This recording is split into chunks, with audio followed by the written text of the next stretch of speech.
Good morning, everyone. Today I want to jump on here and talk about our title. I'm just doing some production stuff here.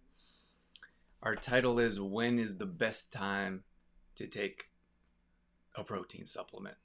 So that's what I'm going to talk about today. I don't imagine I'll be on here too long, but let me know if you're hanging out here watching the replay with me, and we'll get into it.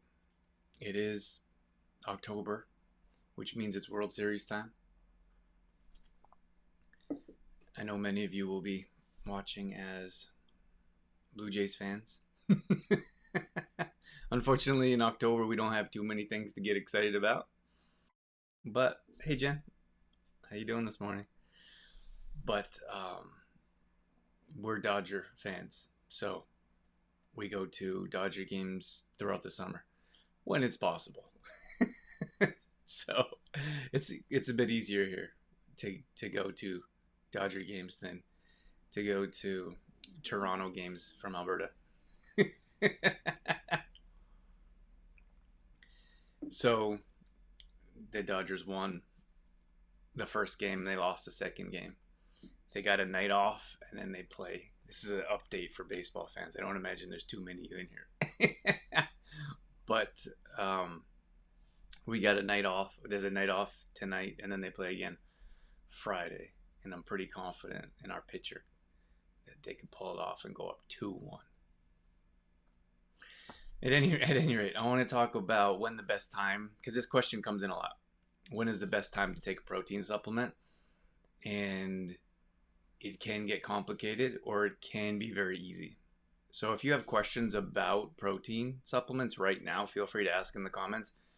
And I feel like it's I don't know, like when I was a kid, I actually had a teacher that like gave me a hard time. And of course those things stick with you. I also have good memories of teachers, but when you're like offended or hurt, that stuff kind of sticks with you. And I had a teacher that was like, anytime I asked a question, she would like give me a hard time for asking a question. And I feel like I don't know where that comes from. Like I don't know if that's like, don't think it's like a teacher thing. I don't know if it's a parent thing, but I think that we should be able to ask questions. Like if we don't know something, we should ask. How else are we going to know? I was with I was traveling with this um, fitness equipment company one time, and it was really cool. I was in Australia, and I was selling these machines, and we're at this big trade show, and I actually these guys were in Australia, amazing people, great company, and I was hanging out with like the owners, and I suppose at the time I didn't even know much about entrepreneurship or running a business, but to be hanging out with people like that had their products sold all over Australia and then into North America as well. I think they're in Europe. They're in Europe as well. And it was just really cool to see what it was like, the entrepreneur lifestyle. And we're at this huge trade show, and it was in Sydney, Australia, and just a gigantic trade show. And I worked the trade show with them, and I suppose that really helped with an experience in different ways. But I remember like asking questions. Like I'm a questions person by nature. I ask tons of questions. Anywhere I go, whatever I do, I'm asking a question because I want to know. And it's always surprising to me when people don't ask questions because I'm like, when you sit across from someone, I've had this happen numerous times. You sit across from someone, maybe, and in most cases, you just meet them, or you have a business. In most cases, for me, it's a business transaction. And when you first meet someone, and it's always astonishing to me when you sit across from someone and they ask zero questions. So, I don't know. Like, don't you want to know? Like, you want to know about, excuse me, don't you want to know about that person? Like, before we work with anyone, most cases, when someone sends me a message, it doesn't matter what kind of message it is, I will look them up because I want to know what kind of person I'm dealing with. And I think it gives you an advantage to know about people's backgrounds, and also you get to know people on a deeper level. Like when you sit across from someone, like why wouldn't you ask them about their kids or their pet or their family if you know a bit about them? And it's always a bit surprising to me when, someone, I sit across from someone, they ask no questions about me, or maybe we're talking about working together in some way, and like it's crazy. Like sometimes I'll sit across from someone for an interview for Exploring Mind and Body. You can find that on any podcasting platform. It's also nationally syndicated on radio in Canada. And some it's rare that I'll have someone say, "Can you tell me about your audience? Can you tell me about what they might be looking for? What angle can I approach this interview and conversation?" Like that is invaluable as a speaker when you're talking to an audience. Like if how do you know what to say if you don't know who you're talking to?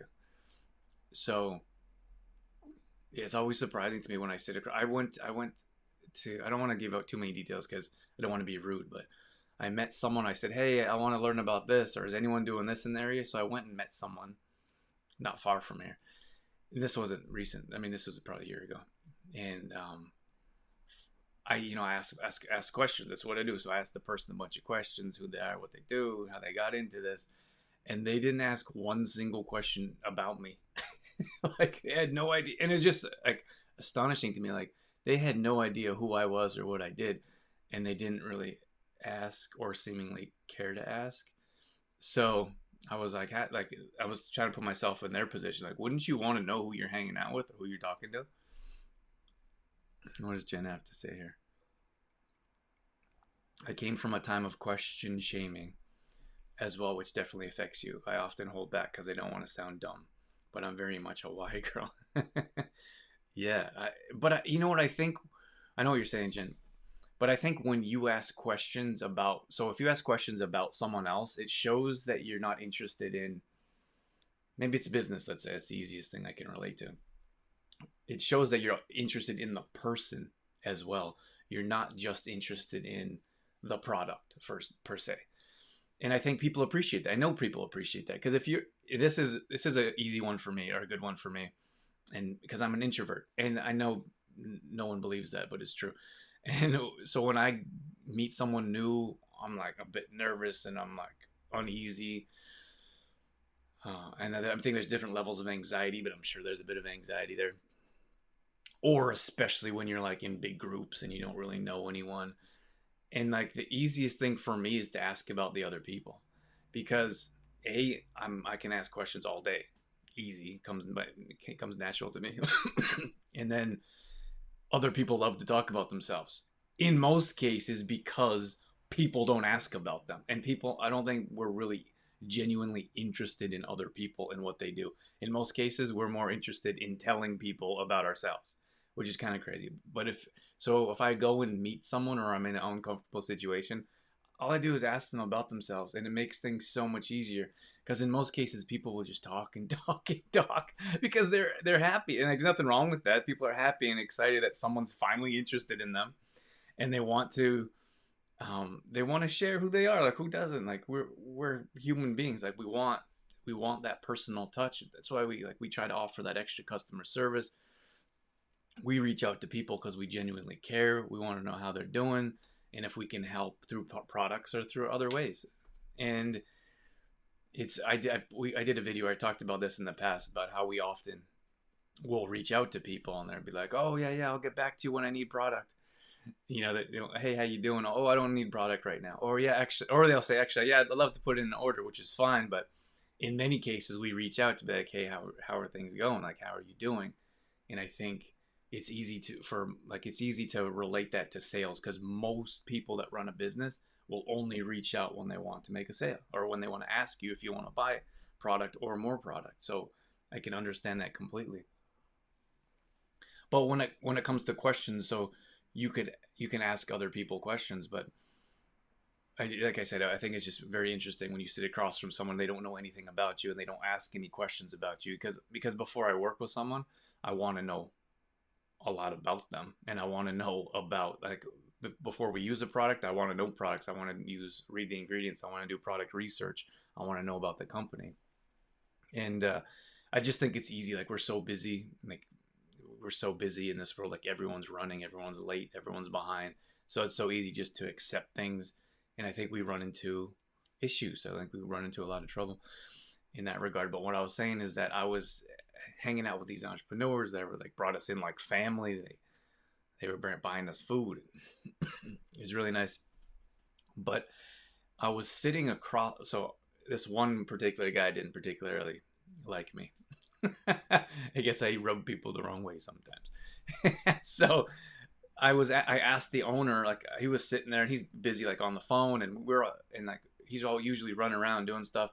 It was the owner and the wife who we were hanging out with, and they had a bunch of employees and they had a bunch of distributors, but we were staying with them. And I don't know if it was the evening or what it was, but I was doing some research and I was learning about this or that. So I asked the owner a question, and I said, "Hey, what do you think about this? Or can you tell me about that?" And the guy, like across from me, like he's in the room too, and he just kind of snapped. He's like, "Why don't you just look it up?" And I'm like, first of all, wow. And second of all, I think that anyone can go and do a online search for anything. But if you're sitting across from someone who's an expert in their field and knows what it is that they're doing from experience, why wouldn't you ask someone? Like for me, I put experience above book knowledge, head above shoulders.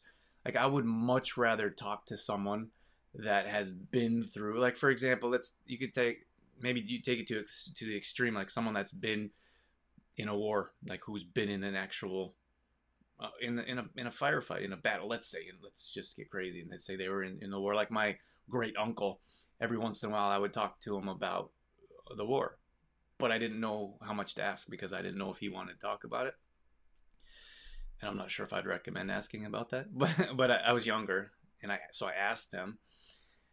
So just take that comparison. I could ask him about actually being, what it was like to be on the battlefield, or I could read a book about it. And I mean, you're gonna find two very different perspectives. And in many cases, people that write about it are authors, whether it's fiction or nonfiction. Maybe they haven't even experienced it. For example, of course, that's an extreme. But I mean, someone that's book smart, there's nothing wrong with. I read books every day, and someone that's experience smart, I would put them on two different levels. And anytime I would get a chance to talk to someone or ask questions to someone that's been experienced, like for me, if there's an entrepreneur that just researched entrepreneurs and wasn't really an entrepreneur, I would head above shoulders, I would ask the entrepreneur more questions, or I would say the successful entrepreneur knows much more about someone that just does research. So I kind of went off on a tangent about asking questions, but but for when it comes to questions, I just feel like we're afraid to ask questions. So when questions come up, we usually do a show about the question. So this question came up yesterday, so I was like, well, why don't I do a live about it? And then we'll do videos about them, we'll do blog posts about them, or radio shows about them. So when you have questions, it's important to ask. And I would encourage you to ask other companies questions, other businesses questions, friends, family, and strangers. Ask them questions, because the more questions you ask, the more you're going to know about a situation. Otherwise, I don't know how else we learn.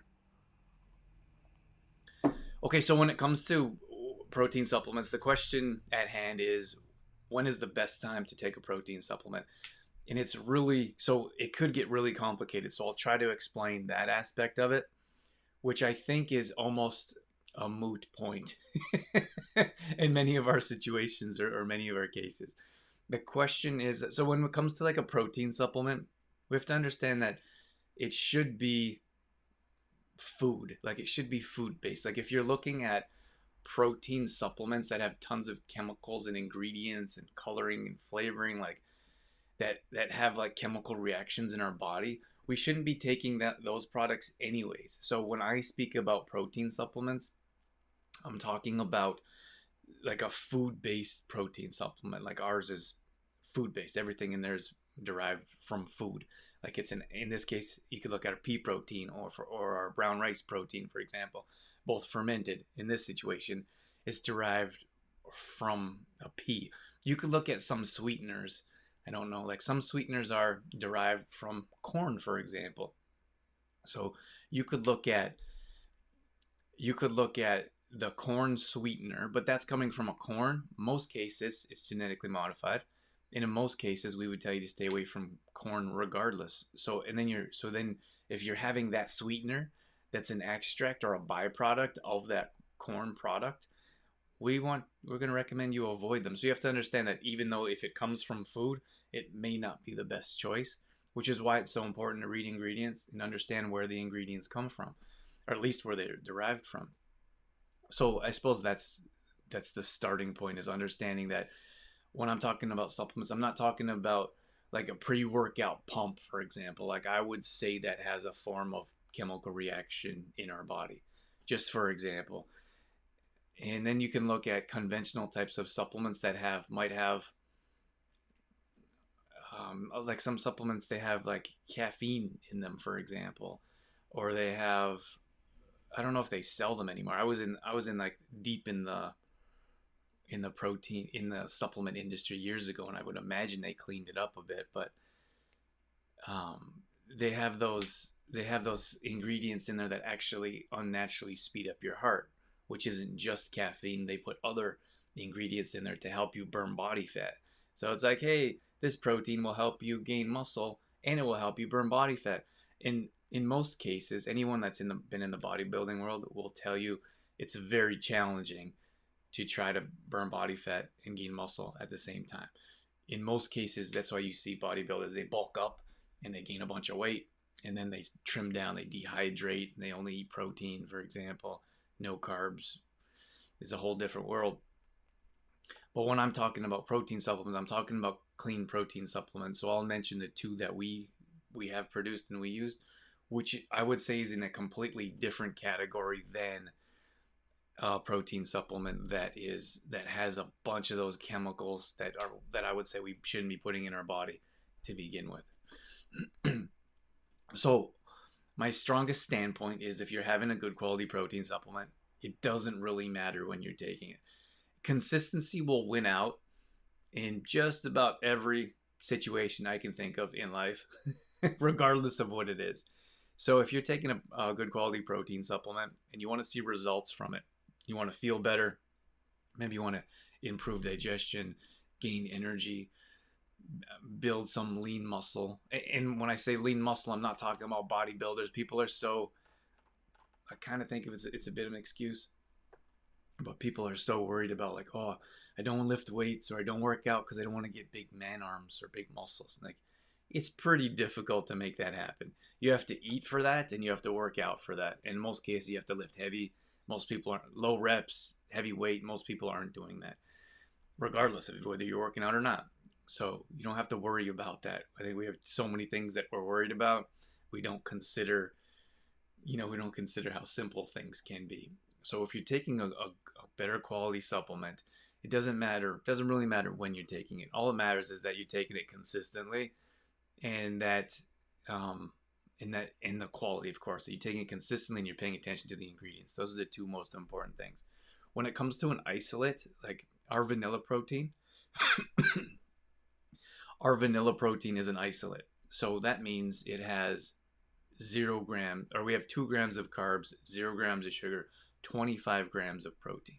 So that's an isolate that digests very quickly in our body. So let's say, for example, you want to get up in the morning and you want more protein going through your system right away, just for an example. And I don't know too many reasons why you would want that, unless you're in the bodybuilding world or you're in the sports performance world, maybe you're some type of athlete that could benefit you, or right after a workout, because you've just broken down your muscles and you need to build them back up as quick as possible. And there's no fiber in there, for example. There's nothing to slow digestion. That's why it's called an isolate, because it absorbs very quickly in our body if you take it alone. I should mention that as well. If you take it alone with, let's say you shake it up with milk and you put a scoop of that in, you drink it, it will process very quickly in your body. In most cases, food. So you could look at complex carbs, and complex carbs help slow the digestion, and there's many benefits to that. In most cases, we want to have a slow digesting diet, in my opinion.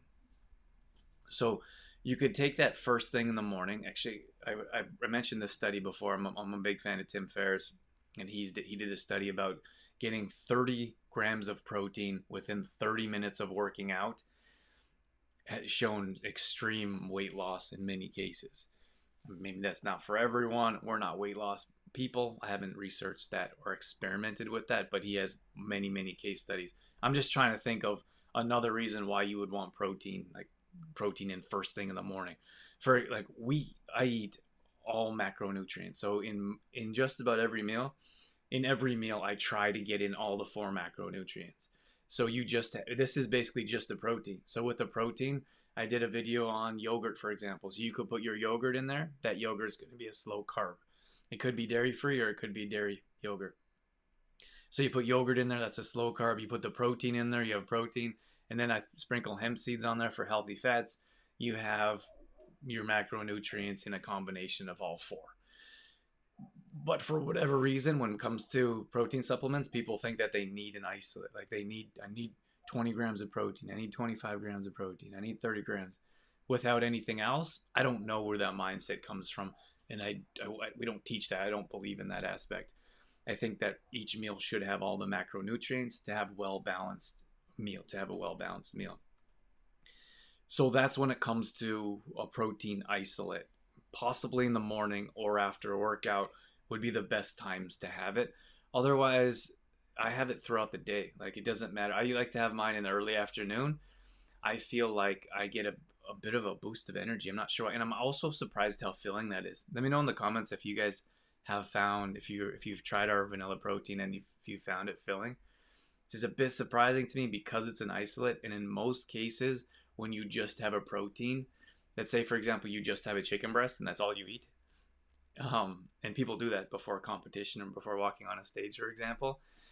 You're hungry not long after. Or when I trained some for a couple of years. I trained fitness competition girls, and we had them weaning down on just protein, and they were starving all day long, which is always a bit surprising to me when people say you need protein so you're not so hungry. Like eat just protein for a week. Like just eat meat protein for a week and see how hungry you are. Like you'll be starving. Because you don't have healthy fats to slow digestion, and you don't have complex carbs to have that sustainable energy. You also be energy depleted as well. So we also have a product called Complete Truth Protein. Now our Complete Truth Protein is a meal replacement. So it has all the four macronutrients that you need. So that could be used as a full breakfast. That could be used as a full meal. You can add your fruit. You can add if you want an apple cinnamon, so you can add apple. I put banana in every smoothie. Apple, banana, cinnamon, and your protein powder in there with milk, and you blend it up. You're good to go. So that's another option for you, is to find a protein that's a meal replacement. There's another product called whey casein, and it's slow digesting, and it's a different form of a dairy protein, and that's a lot of people would take that in the evening because that one is slow digesting. Also, because they're not having any food or nutrients in their body while they're sleeping, they'll take a whey casein, and that will digest throughout the evening while they're sleeping. So that could be something that you're interested in, and that in most cases is taken at night before you go to bed, for example. But going back to our meal replacement real quick, the ingredients are different. So we have carbs in there. We have a lower amount of protein in there because we have other aspects, like we have other macronutrients. The reason why isolates are so high in protein is because everything else is stripped out. So you have to understand that if you have high protein, in most cases, your carbs, your fats, antioxidants, whatever else is in there will be lower, because they strip those out to get extracts so they can higher the amount of pure protein. The only problem is, I should mention, low quality protein supplements, you're not going to digest, utilize, absorb. Like we're super happy with our ingredients because our ingredients are organic, they're fermented, and they're sprouted. So fermented makes things easier to digest, and sprouted increases the nutrient density. So in many cases, you have a protein company that has the cheapest ingredients you can find. They put the sucralose in there, or spirulina, like those toxic types of sweeteners, for example. along with other chemicals, and it says like 20 grams of protein or 30 grams of protein, whatever it is. And so that's all people read. They don't read the ingredients. So they're like, oh, wow, this is awesome. 30 grams of protein. They grab it and they throw it in their cart. And they have no idea that most of those proteins aren't going to digest. They're not going to digest, utilize, absorb, because it's cheap, low quality ingredients. And on top of that, in many cases, we'll have digestion issues because of those low quality ingredients. And then a lot of people think it's the same, like, oh, that protein and that protein, all they do is look at protein content and price. So like, oh, that one has more protein content than this one, and this one's cheaper, and then they put this one back on the shelf. And that's all we look at. But I really think that's an issue when it comes to protein supplements or supplements in general, is that we look at price, and then we look at maybe one thing that we're looking for, instead of doing a bit more research and understanding exactly what we're putting in our body. So I guess when I didn't talk about our Complete Truth protein, which is a meal replacement, too much, but that one can be used throughout the day. That's a meal. So you could use that for a full breakfast, for example. I would use that as a snack breakfast personally, or you can use that. A lot of people don't like to eat lunch, or many people don't snack in between. So we recommend having your three staples: breakfast, lunch, and dinner, and then having snacks in between. So if you want to have a snack, or you want to have a Complete Truth protein smoothie at 10 o'clock or 3 o'clock, for example, though that's a good time to add those in, because that's going to give you a meal on the go. So that's the difference between a meal replacement and an isolate. And when it comes down to it, I'm not sure it really matters when you're taking that protein supplement.